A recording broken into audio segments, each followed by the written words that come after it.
ہم آزاد ہیں بھائی کہ نہیں ہے؟ کہ ہماری سوچ بھی آزاد ہے کہ نہیں؟ کہ ایک بچہ پیدا نہیں ہوتا ماں کی گود میں ہوتا ہم کہتے ہیں ہمارا قائد آ گیا، کہ نہیں کہتے؟ ایک بچہ اسے پتہ ہی نہیں ہے آٹا کتنے کا ہے تو گھی جو ہے وہ کتنے کا ہے، تو انڈے درجن میں ہوتے ہیں یا کلو میں ہوتے ہیں، وہ میرا قائد ہے؟ خبردار جو کوئی بات کی۔ ایک بندہ ساری زندگی باہر رہے گا، اب وہ پاکستان آیا ہی نہیں ہے لیکن پہلے سے میرا قائد بنا ہوا ہے، بھائی فار وٹ؟ کیا میرے بچے نے نہیں ماسٹرز کیا؟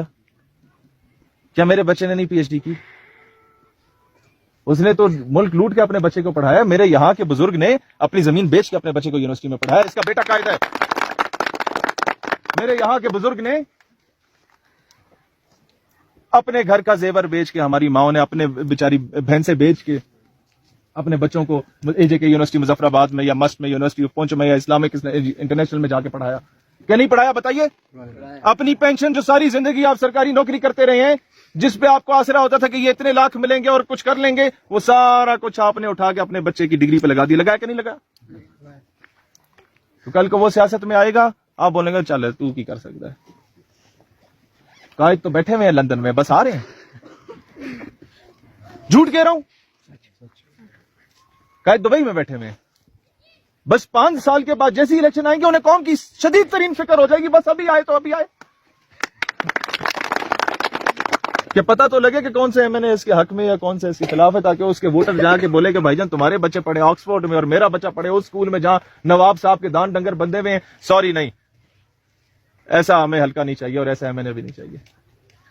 جب تک عوام خود بغاوت پہ نہیں اترتی، جب تک یہ مفاہمت پہ چلتے رہیں گے، ہمارے بچوں کا یہی مستقبل ہوگا۔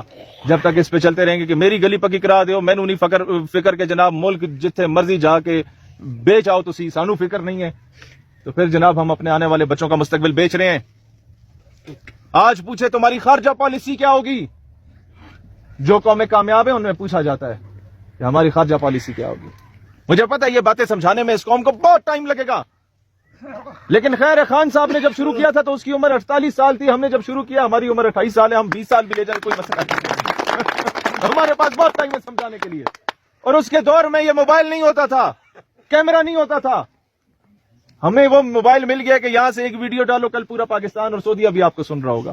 پھر کہتے ہیں یہ تنقید کرتا ہے، بس حل نہیں بتاتا، سوال پوچھے حل بتاتا ہوں، کون سی چیز کا حل؟ ایران میں انقلاب آ سکتا ہے، افغانستان میں ملا عمر آ سکتا ہے، کیوبا میں چیگویرا آ سکتا ہے، فیڈل کاسٹرو آ سکتا ہے، یہاں پہ شہیر نہیں آ سکتا؟ یہاں پر ایک عام آدمی کا بچہ سامنے نہیں آ سکتا؟ لازمی ہے وہی نواب جاگیردار وڈیروں کے بچوں کو لانا ہے؟ یہاں ایسا بندہ نہیں آ سکتا جو کہ خود زیرو سے سٹارٹ لے کے آئے۔ مجھے اس سے غرض نہیں ہے کہ اس میں کسی کا قصور نہیں ہے کہ وہ ایک امیر گھرانے میں پیدا ہو گیا، اچھی بات ہے، بڑے سیاستدان کے گھر میں پیدا ہو گیا، لیکن اسٹوڈنٹ پالیٹکس تو کرے، اسے پتا ہو ریڈی والے کا غم کیا ہے۔ آپ مانیں گے کہ نہیں مانیں گے؟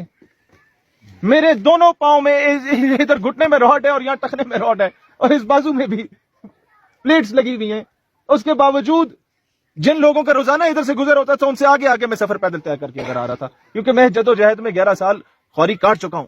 انشاءاللہ عز و جل آپ کو یہ بات ضرور ہوگا کہ آپ کا بھائی جب بھی اسمبلی میں دھاڑے گا، وہ شاید گلیاں نالیاں فوراً پکی کرا سکے نہ کرا سکے، لیکن آپ کی یہ پارٹی شاید چھوٹی ضرور ہو، لیکن یہ اکیلی سیٹ کے ساتھ بھی جب اسمبلی میں دھاڑا کرے گی تو دنیا کی کام پہ ضرور ٹانگا کریں گے انشاءاللہ۔